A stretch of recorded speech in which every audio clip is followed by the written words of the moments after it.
guys have held every opponent this year to under 300 yards. I know there are a lot of mistakes that still need to be cleaned up. But how proud are you of the way the defense has played this year? Very proud. We preach on, being consistent, and I feel like we've been doing that all season. And the scary thing is we're only getting better. We still got a lot of corrections to make, like you stated, and we're a scary defense to come up with. How would you compare this defense to some of the past ones? Definitely one of the best I've been on.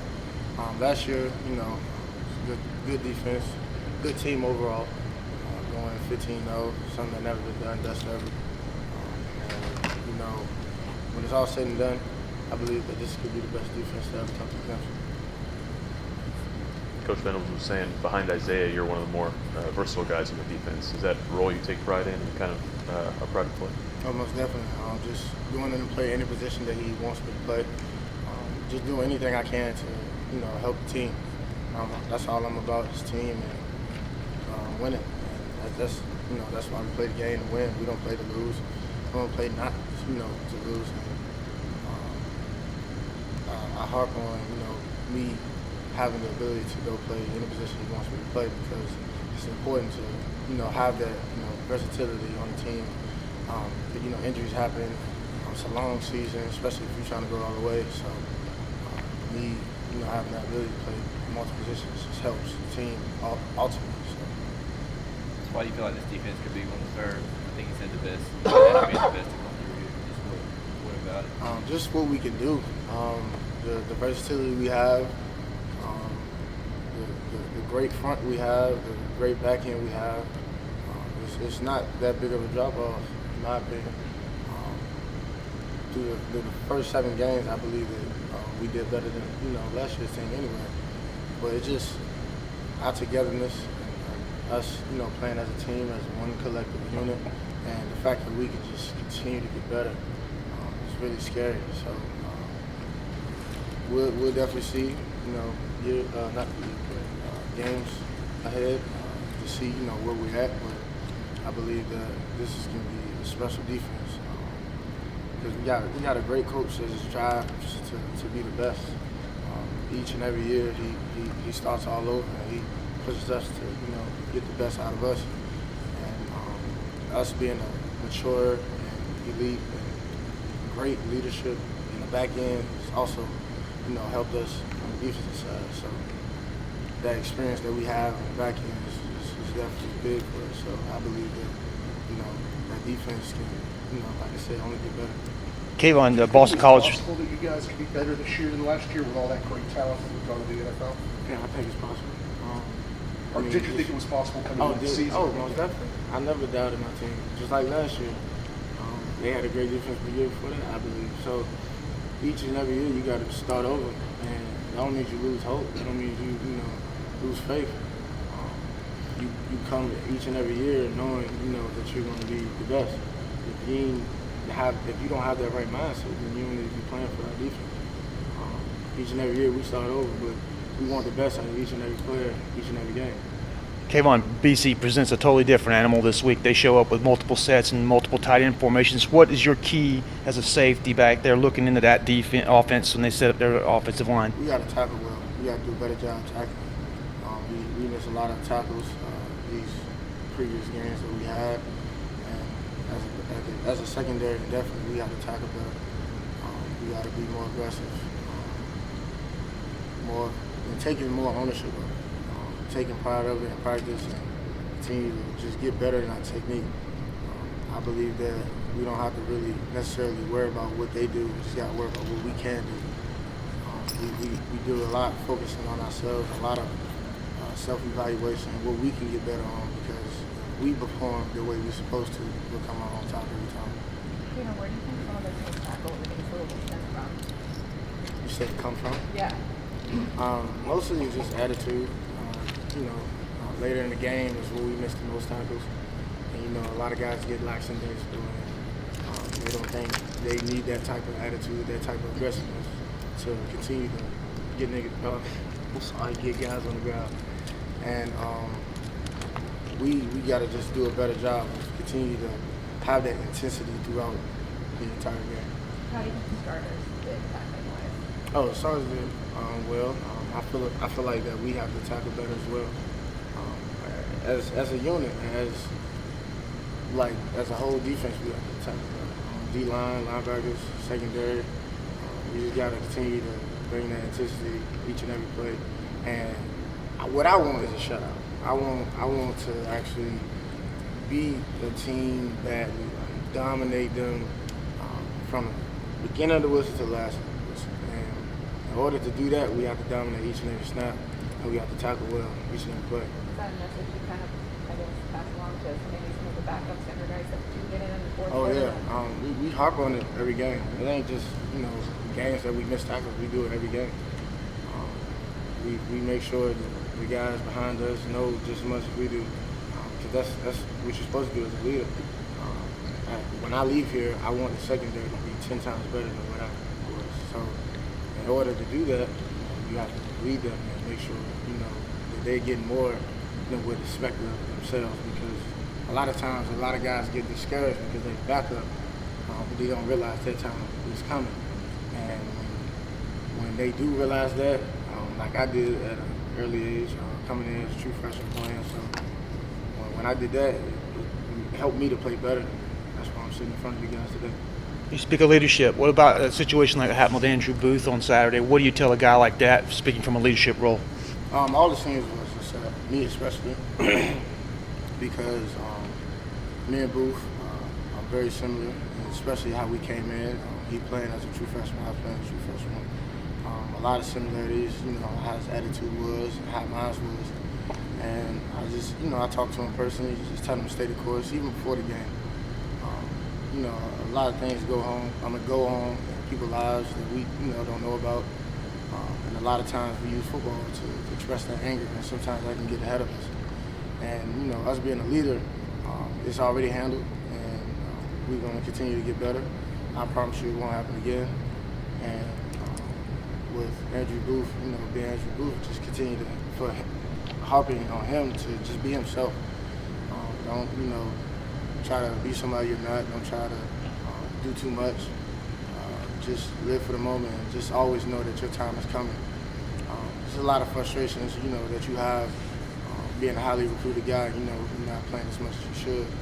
So, just taking those young guys on that wing, that's being leaders, that's just what we have to do. In practice, do you ever, as a DB, do you ever times where Trevor Lawrence is maybe sees some wide receivers against you guys and then sees a window, thinks he can fit it in there and you guys pick them off? And are you seeing kind of some of those things that we've seen in the game, some of those maybe questionable decisions in practice? What about Trevor Lawrence's performance? No, I'm not talking about like over the course of the game, just those 2 interceptions early on in the game, but maybe when he was trying to force things. Do you see that in practice at all? Forcing things, no.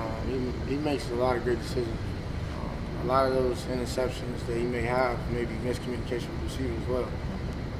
Just like Louisville, that was miscommunication. The first interception there was miscommunication with the receiver. So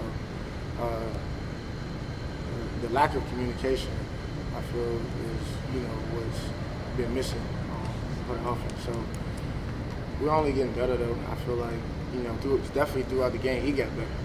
He went 0 for 4, 2 interceptions, and then after that he went 20 for 29 and 3 touchdowns. So that communication, was put in place, and it's important.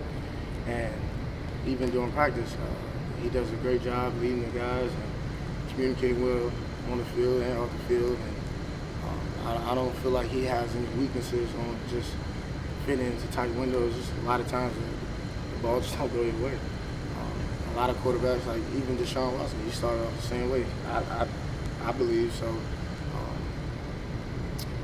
The way he started off was, also criticized, but he finished with second place in the Heisman and won a national championship. So don't count Trevor out and what his ability is to do.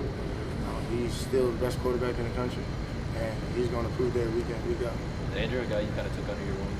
Oh, definitely. Yeah, like I said, when he first got here, I saw a lot of similarities with me and him, where we came from, and took him under my wing right away. I felt like, that was my fault what happened. I took that on the chin because that's a reflection of my leadership, and I have to do a better job within myself to, better lead. What were some of the similarities you guys had? Like I said, the upbringing, the way he grew up, and just he coming in and has to prove himself. He wasn't the guy that came in and had the start position right away. He had to fight for everything he earned, and just talking to him, seeing the attitudes that he brings to the game, that aggressiveness, that physicality, same thing I had as a true freshman. And a lot of times, a lot of guys don't get that as a true freshman. A lot of times, guys lack confidence, and he doesn't lack confidence at all. So that's why I can see a lot of similarities. Have you had to talk to him some about like when you come in as a really highly rated player and kind of having to wait your turn and stuff? Maybe Yeah, I talk to him? mean, I had conversations like that with all the guys. Sometimes the starting positions are picked before they even get there. So they know how the process goes sometimes, and it's hard to get through that process as a true freshman because you come in, especially if you're highly recruited, you come in and you want to play, and you got a lot of family that count on you to do well. And everybody wants a jump start on their career, and everybody wants a jump start on being drafted one day because you don't come to a college like this to, not to play well and not to play right away. So just knowing those guys are going to be great players. Trust me, they're going to be sitting right in these chairs. Y'all going to be talking to them. Andrew Booth, all our great secondaries that we have. And it's going to be big years ahead of what they can do. I'm just telling you right now, the leadership that we giving the boys, they're going to be leaders as well. They already, taking that role of being leaders themselves. So, like that being said, don't count them out. They'll do just fine. Ron, I know you guys don't pay a lot of attention to outside noise, but is it ever get frustrating when you guys win games and then slide the polls? No, we think it's cute. We don't worry about that. We think it's cute. We think it's funny. So one thing they can't do, we go out undefeated, they can't leave us out the playoffs. I know that. So whether we win by one each and every game, I believe that they can't keep us out the playoffs. We prove it each year that we deserve it. Even when we lost Alabama, my sophomore year, my sophomore year. Even when we lost Alabama, we proved that we deserve to be there. So they can't keep us out there. Devon, we've heard so much about the way that Benefits prepares week in, week out. Like, if you had to estimate how many hours you think the Dogs each week either watching tape or in the facility, like, can you just sort of give us a glimpse into what that actually means when y'all talk about this preparation? What's the average person day? Was it average what? Person day, like if they wake up at 6 in the morning, Right. and It's like an go to 8-hour sleep workday like, average. I don't believe he goes to sleep until about 11. So I believe from 8 to 10 p.m. straight film, and if it's not out here, more film. He just loves 8 the game. a.m.? 8 a.m. He wakes up with watching film. And I believe, I remember I seen an article, something about Tom Brady watching 4 hours of film a day. He watched more than that. I guarantee he watched more film than Tom Brady. I can bet my life. And it shows up. He knows every position from every play, from any defense in the country. It's crazy the time he puts in and the film study he has. Does he watch it in the same place? Or, does he, hold up in the dark by himself? Does he, whether his father? Man, technology go down, he's still watching it some way, somehow. He got a cassette tape or something. On the phone, iPad, TV, projector. And he'll come here in the morning watching himself if he got to, but I'm sure he has his own film room in his house. Yes, it's nonstop now. Do you feel like at all that with all the outside chatter about the offense, maybe the dominance of the defense is put in week in, week out has been a little overlooked? No. I believe that, we're going to be the underdogs whether we look at it or not. That just motivates us to be the best. If they're not saying we're the best ever, then we're underdogs. We definitely believe that, and we know what we're capable of. So each week week in and week out, we just try to be the best.